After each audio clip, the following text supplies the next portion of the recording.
नमस्कार, न्यूज अनकटमध्ये आपलं स्वागत. पाहूया ठळक घडामोडी. राज्यातील परिचारकांचा आजपासून बेमुदत संप.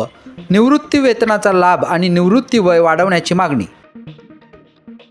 नागपुरात आज महायुतीच्या समन्वय समितीची बैठक. महत्त्वाचे नेते राहणार उपस्थित. आगामी निवडणुकांवर होणार चर्चा. राज्य सरकार अर्थसंकल्पीय अधिवेशनापर्यंत जुन्या पेन्शन योजनेवर निर्णय घेणार. मुख्यमंत्र्यांकडून कर्मचारी संघटनांना शब्द. अजित पवार यांची माध्यमांना माहिती. शिवसेना आमदार अपात्रता प्रकरणी विधिमंडळ सुप्रीम कोर्टाकडे 3 आठवड्यांची मुदत वाढवून मागणार. विधिमंडळ आज याचिका दाखल करण्याची शक्यता. केसेसमधून बाहेर पडण्यासाठी भुजबळ खोटं बोलत आहेत. गोळी मारली जाण्याच्या भुजबळांच्या दाव्यावर मनोज जरांगे यांचं प्रत्युत्तर. महागाई बेरोजगारीमुळे देशातील तरुण संतप्त.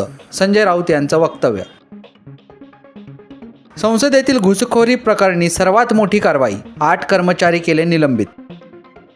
रवींद्र भाटकरांवरील कारवाईनंतर सेन्सॉर बोर्डाचे CEO बदलले. स्मिता वस यांच्याकडे जबाबदारी. मनाला भावूक करणारा झिम्मा 2चा नवा ट्रेलर आउट. आणि सांगलीच्या श्रेयाची चमकदार कामगिरी.